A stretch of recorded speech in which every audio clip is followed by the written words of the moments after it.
Hello everyone, welcome to my new video. आज जैसा कि हम सबको पता है, आज एग्ज़ाम हुआ है हमारा हायर एजुकेशन का, सोशियोलॉजी का और अदर भी कई सब्जेक्ट्स का। तो उसी के साथ हम आप लोगों के लिए लेके आए हैं उसके सॉल्यूशन की वीडियोस, प्लस हम आपको ये भी बताएंगे कि आपके कितने क्वेश्चन सही हैं, तो आप सेफ जोन में हैं, कट ऑफ कितनी जा सकती है, ये सारी बातें हम इस वीडियो में करेंगे।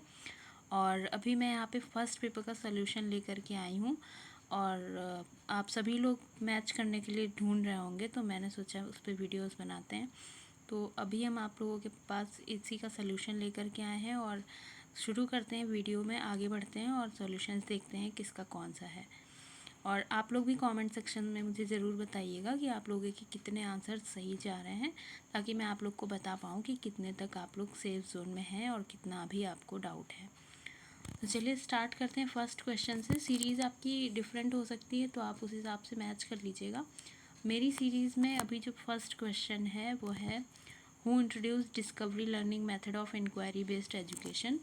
तो जैसा कि सबको पता है, ये लर्निंग मेथड से क्वेश्चन आया हुआ है, एजुकेशन से। तो इसका आंसर है जेरोम ब्रूनर।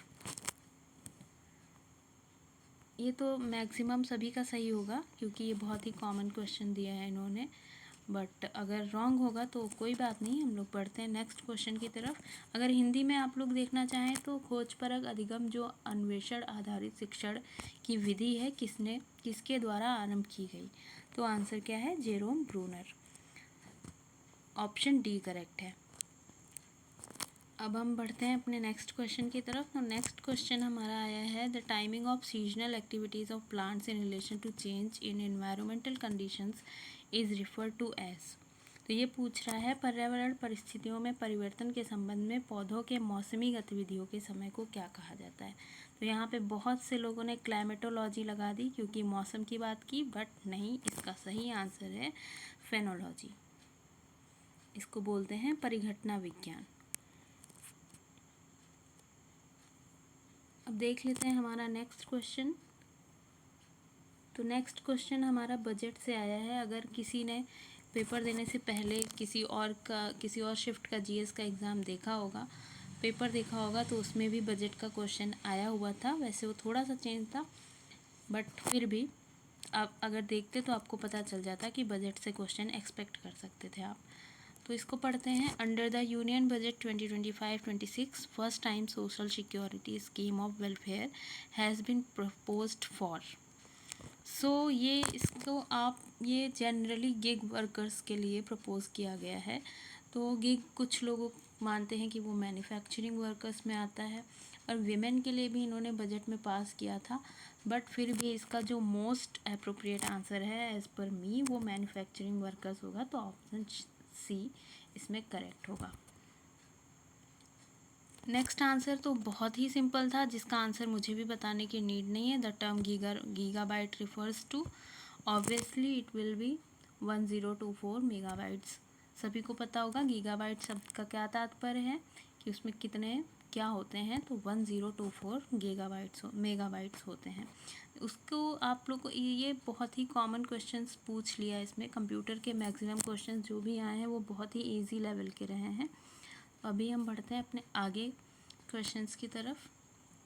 नेक्स्ट क्वेश्चन हमारा जो है वो है अबाउट स्टेटमेंट एंड असर्शन, जिसका सिर्फ एक ही क्वेश्चन आया है I think.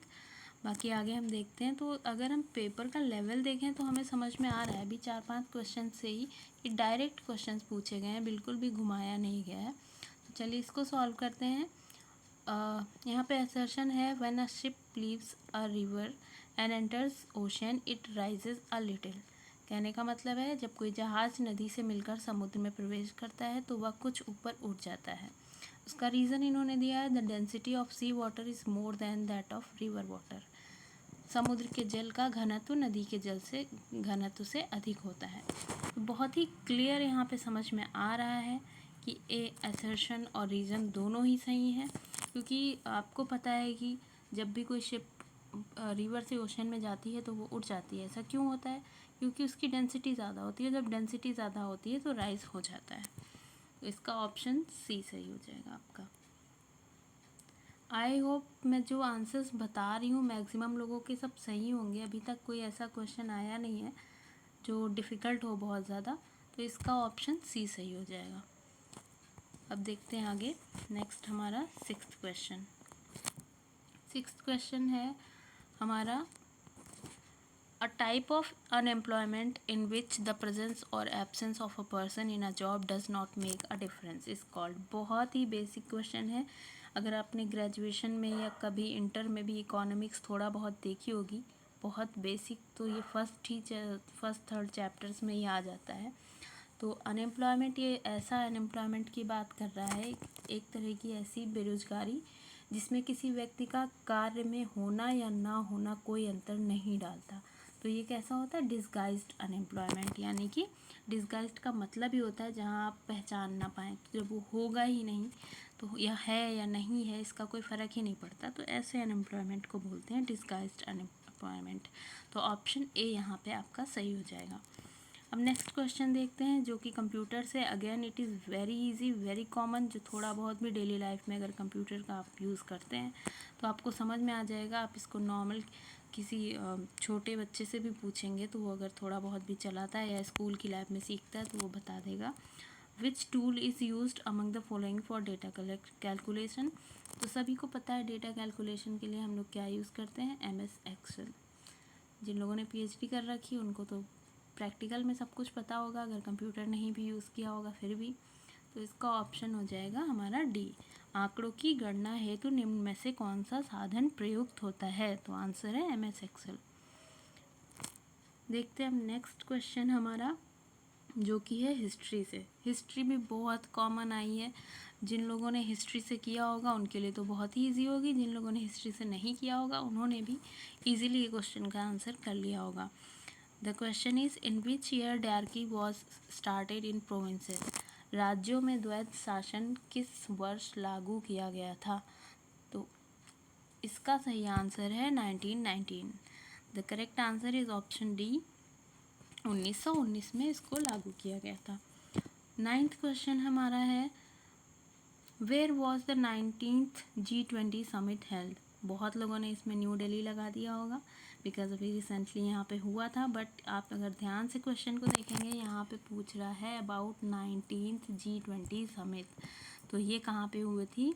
None other than Rio de Janeiro, Brazil. Okay, 19वां G20 शिखर सम्मेलन कहाँ आयोजित किया गया था? तो ये आयोजित किया गया था रियो डी जेनेरियो में, जो कि है ब्राज़ील में। नेक्स्ट क्वेश्चन हमारा है, it is again from the computer and again it is very basic question, no need to answer, but still मैं बता देती हूँ। Which of the following is an input device. इनमें से इनपुट डिवाइस कौन सी है? तो यहाँ पे दिया है Braille reader, projector, barcode reader and monitor. तो आप क्लियरली देख सकते हैं बाकी सभी आउटपुट डिवाइसेस हैं, यहाँ पे जो इनपुट डिवाइस है वो है बारकोड रीडर। सभी लोग इसका यूज़ कर चुके हैं और सभी लोगों को पता है कि ये बारकोड रीडर इनपुट डिवाइस होती है। तो करेक्ट आंसर है ऑप्शन सी। नेक्स्ट क्वेश्चन, स्वच्छ भारत अभियान की शुरुआत कब हुई थी? बिल्कुल डायरेक्ट क्वेश्चंस दे दिए हैं, बिल्कुल घुमाया नहीं, बिल्कुल भी उसमें कोई दिमाग लगाने की नीड नहीं है, फटाफट इसका तो आंसर सभी ने लगा लिया होगा, 2 अक्टूबर 2014। अब हम बढ़ते हैं नेक्स्ट क्वेश्चन की तरफ। So now we will talk about question number 12. Arrange the following planets in descending order to their orbital period. ये अपने ऑर्बिटल पीरियड के हिसाब से पूछ रहा है कि उसको डिसेंडिंग ऑर्डर में हमें अरेंज करना है। हिंदी में देखें तो निम्नलिखित ग्रहों को उनके कक्षीय अवधि के आधार पर घटते क्रम में व्यवस्थित कीजिए। यहाँ पे ऑप्शंस में है हमारा सैटर्न, मार्स, जुपिटर, यूरेनस। तो इसका जो अगर हम देखें तो सब अगर डिसेंडिंग ऑर्डर में हम लगाएंगे तो यहाँ पे सबसे पहले क्या आएगा? यूरेनस आएगा। तो हम यहीं से देख सकते हैं, दो तो ऑप्शन ऐसे ही एलिमिनेट हो गए हमारे। देखिए आप कोडिंग में देखिए, फोर्थ ऑप्शन केवल 2 ऑप्शन में ही सही है, तो ऐसे 2 एलिमिनेट हो गए, बचे 2। नेक्स्ट हम देख लेंगे यूरेनस के बाद पहले कौन होता है? सैटर्न। तो यहाँ पे 4 के बाद क्या हो जाएगा? 1, और बस यहीं पे हमें करेक्ट ऑप्शन मिल गया। हमें ज़्यादा आगे जाने की नीड ही नहीं है और हमें यहीं से पता चलता है कि हमारा डी ऑप्शन सही है। नेक्स्ट हम बढ़ते हैं अपने 13th क्वेश्चन की तरफ, जो कि आया था कोविड-19 से। Select the order of worst affected sectors in the context of Indian economy during Covid pandemic 2020-21। Covid pandemic में सबसे बुरी तरह प्रभावित क्षेत्रों का क्रम भारतीय अर्थव्यवस्था के संदर्भ में चयनित कीजिए। तो यहाँ पे सबको ही, यहाँ पे भी आप पहले ही एलिमिनेट कर सकते हैं, क्योंकि सबको पता है सर्विस सेक्टर इन ऑप्शंस में सबसे एप्रोप्रिएट है, जो सबसे ज़्यादा वर्स्ट अफेक्टेड था। पर अब सर्विस सेक्टर के 2 दे रखे हैं, तो यहाँ पे हम देख सकते हैं एग्रीकल्चर जो है वो एज़ कम्पेयर टू इंडस्ट्री कम अफेक्ट हुआ था। तो यहाँ पे हमारा करेक्ट आंसर हो जाएगा service, industry, agriculture, option B. Option B यहाँ पे सही आंसर हो जाएगा। क्वेश्चंस देखने के साथ साथ आप कमेंट में ये भी हमें बताते रहिएगा कि आपके कितने क्वेश्चन सही हुए हैं और सब्जेक्ट में आपके कितने क्वेश्चन सही हुए हैं, वो भी बताइएगा, ताकि कट ऑफ का और अच्छे से पता लग सके। नेक्स्ट हमारा है 14th question, which one among the following is a primary ethical consideration when conducting research involving human participant. बहुत ही सिंपल क्वेश्चन है। रिसर्च से निम्नलिखित में से कौन सा एक मानव प्रतिभागियों को शामिल करने वाले शोध का प्राथमिक नैतिक विचार है? ज़्यादातर लोगों को इसका आंसर पता होगा। The correct answer is option A, maintaining participant anonymity, प्रतिभागियों की गोपनीयता बनाए रखना। ये तो सबको ही पता है, जिन्होंने फील्ड वर्क किया होगा उनको भी, जिन्होंने कभी क्वेश्चनएयर या कुछ फिल किया होगा या उनसे कुछ पूछा गया होगा तो उन्हें बताया गया होगा कि आपकी जो गोपनीयता है वो बनाई रखी जाएगी। तो ये सबको पता है। Correct answer is option A. Generally research के क्वेश्चंस डिफ़िकल्ट आते थे, बट इस पेपर में बहुत ही सिंपल रिसर्च के क्वेश्चंस आए हैं। नेक्स्ट हमारा है question 15, arrange the following atmospheric gases in order of their volume percentages in descending order. वायुमंडलीय गैसों को उनके आयतन प्रतिशत के घटते क्रम में व्यवस्थित करना था। तो घटते क्रम में आपको कोई एक पता होगा, बस आपका सॉल्यूशन यहाँ पे निकल आएगा। तो सबसे घटते क्रम में अगर हम लगाएंगे तो सबसे पहले क्या आएगा? नाइट्रोजन। तो नाइट्रोजन हमारा किस ऑप्शन में है?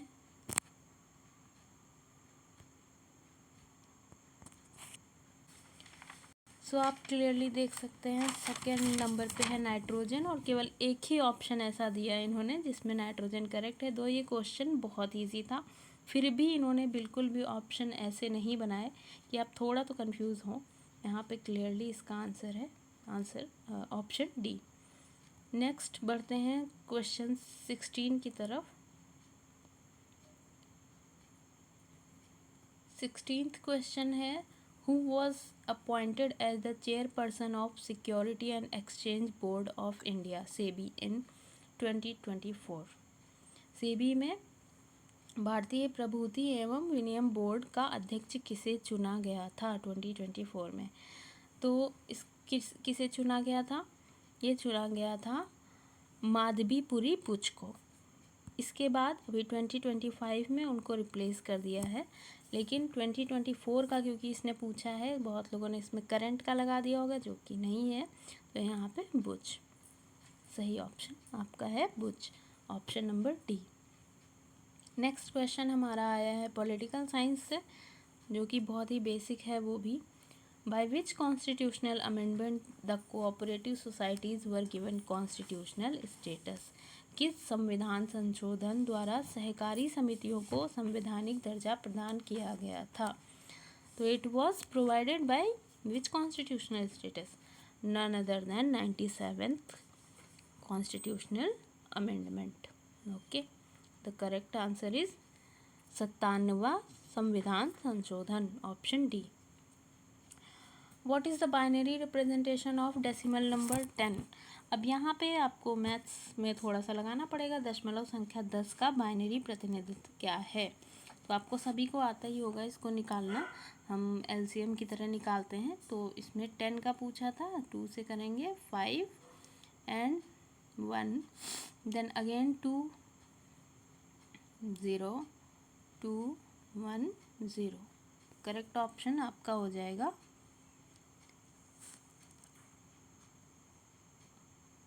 1001।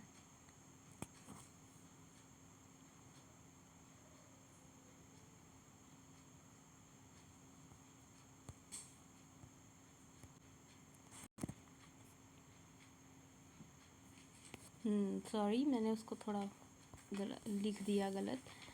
2 5 10, सो इट विल बी 0, मैंने उसको 1 लिख दिया। 2 2 4, रिमाइंडर 1, 2 1 0। तो अब इसको हम नीचे से लेते हैं ऊपर की तरफ, तो 1010। Correct answer is 1010। तो आपका यहाँ पे option B.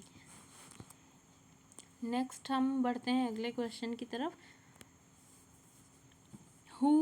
In whose court did Megasthenes came as an ambassador? Megasthenes किसके दरबार में राजपूत के रूप में आया था?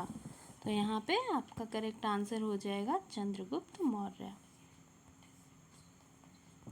Next question 20। In which city para Asian games 2023 were held? ये तो बहुत ही कॉमन क्वेश्चन आया था, मतलब कॉमन तो नहीं है बट थोड़ा बहुत भी अगर आपने जीएस पढ़ी होगी तो यहाँ पे पता ही है यहाँ पे कहाँ पे हुआ था, Hangzhou. Option B. Question number 21। Which one among the following is a market based system where companies can buy and sell emission permits? So इसका करेक्ट ऑप्शन है, पूछ रहा है यहाँ पे, निम्नलिखित में से कौन सी एक बाजार आधारित प्रणाली है जहाँ कंपनियाँ उत्सर्जन अनुमतियों को खरीद एवं बेच सकती हैं? खरीदने बेचने की बात आप समझ सकते हैं क्या? खरीदा बेचा कहाँ जाता है? खरीदने बेचने को क्या बोलते हैं? ट्रेड बोलते हैं। तो यहाँ पे क्या हो जाएगा?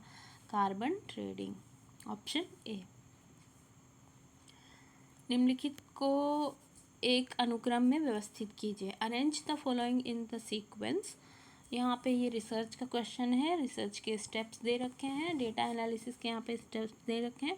तो फर्स्ट आपका क्या है, दे रखा है raw data, second is data processing, third one is analysis of data and the last one is presentation of data. क्या है यहाँ पे, हिंदी में भी हम देख लेते हैं। प्रारंभिक समंक, समंकों का प्रसंस्करण, समंकों का विश्लेषण, समंकों का प्रस्तुतिकरण। तो ये बहुत आप लोग को अंडरस्टूड ही होगा। सबसे पहले क्या होता है, हमें रॉ डेटा मिलता है, देन उसका हम डेटा प्रोसेसिंग करते हैं, देन उसका एनालिसिस करके हम उसको प्रेजेंट कर देते हैं पाई चार्ट या टेबल के थ्रू। तो अब हम इसका करेक्ट आंसर क्या होगा, अब हम कोडिंग देख लेते हैं। First second third fourth, first second third fourth, क्योंकि इसमें दे नहीं रखा है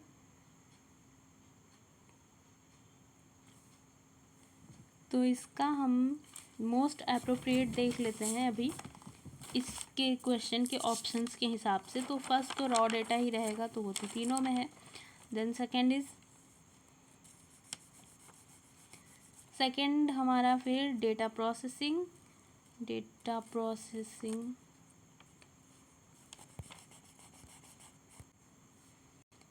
करेक्ट। फर्स्ट थर्ड नहीं, ये तो बिल्कुल ही नहीं बनेगा। नो एक्चुअली है तो हमारे पास option correct.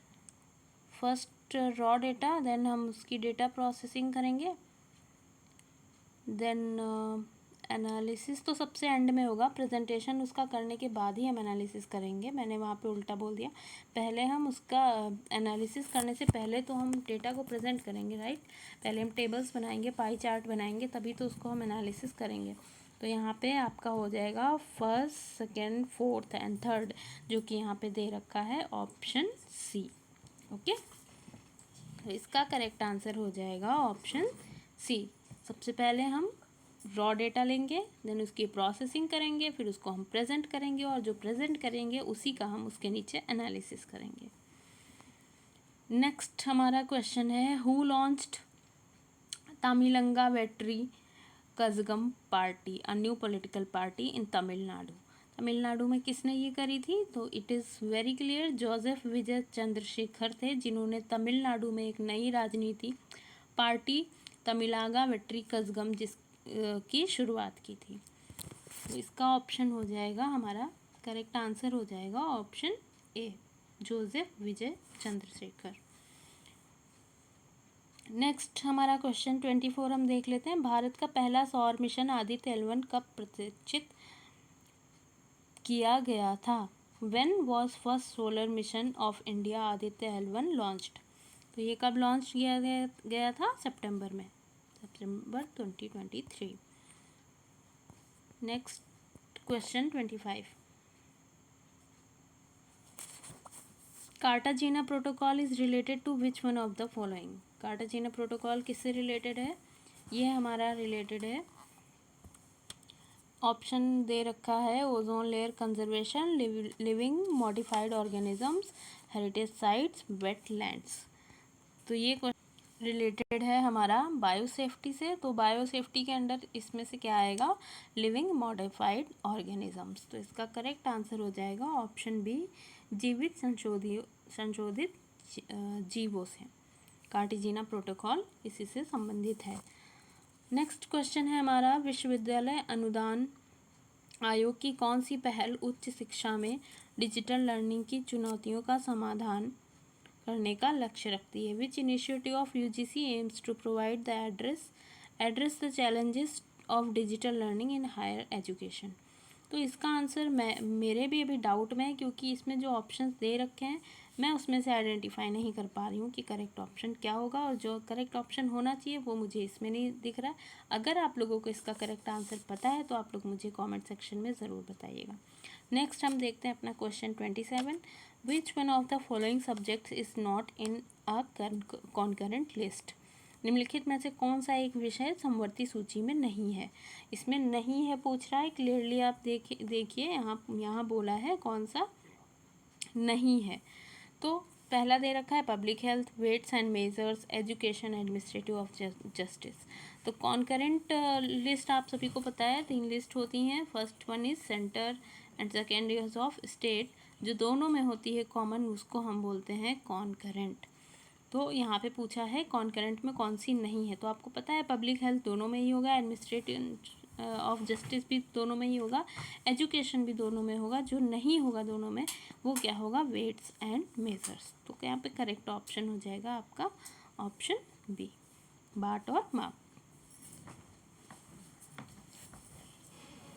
28 is, on which date Gandhi ji asked congressmen to accept the partition of India at the All India Congress Committee meeting?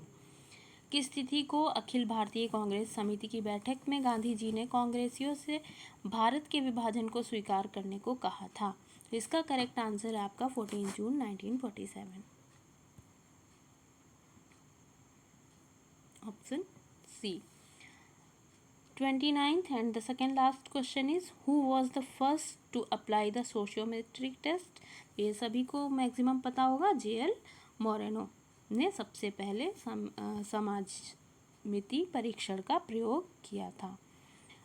Last question is from polity and it is, under which article of Indian Constitution is the right to education guaranteed as fundamental right? पूछ रहा है भारतीय संविधान के किस अनुच्छेद के तहत शिक्षा के अधिकार को मौलिक अधिकार के रूप में गारंटी दी गई थी? तो आप सभी को पता होगा कि 21A, आर्टिकल 21A जो है वो हमारा 14 ईयर्स तक के जो चाइल्ड हैं उनको फंडामेंटल राइट देता है कि उन्हें कंपलसरी एजुकेशन मिलनी चाहिए।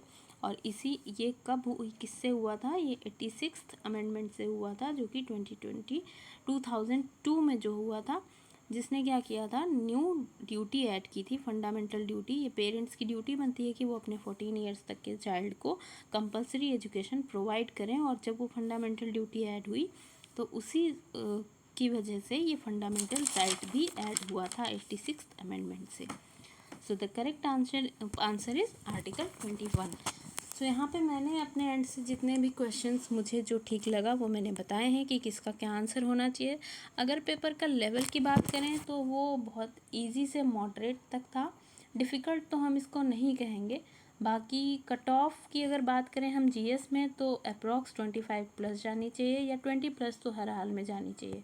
20 प्लस में तो कोई डाउट नहीं है, वो तो जानी ही चाहिए, क्योंकि पेपर बहुत इजी था। कंप्यूटर की बात करें या रिसर्च की बात करें या हम किसी और सब्जेक्ट पॉलिटिकल साइंस की बात कर लें, ये सभी बहुत ही इजी और कॉमन पूछे गए थे क्वेश्चंस, जो मैक्सिमम आप लोगों के भी सही होंगे। अभी तो हमने ये अपने एंड से पेपर देख के बनाया है। अभी हमें स्टूडेंट्स के इतने ओपिनियंस नहीं मिले हैं कि उनका कैसा गया पेपर, उनके रिव्यू मैंने अभी नहीं किए। तो मैं आप लोगों से कहूँगी कि आप लोग कमेंट सेक्शन में ये ज़रूर मुझे बता के जाइएगा कि आपके 30 आउट ऑफ कितने क्वेश्चन सही थे। और फिर वीडियो को लाइक करना मत भूलिएगा। अगर आपको अच्छी लगती है कंटेंट, आपके लिए ज़रा सा भी अगर वैलिड है या रिलायबल है, तो आप उसको वीडियो को लाइक करें, चैनल को सब्सक्राइब करें और वीडियो को शेयर भी करें, ताकि और लोग भी इसको मैच कर पाएँ। और अपने कमेंट सेक्शन में अपने मार्क्स बता करके ज़रूर जाइएगा। बहुत जल्द मिलते हैं आपसे एक नई वीडियो के साथ, जिसमें हम अपना ऑप्शनल पेपर जो है सोशियोलॉजी का, उसको सॉल्व करेंगे। Thank you for watching the video. Bye bye.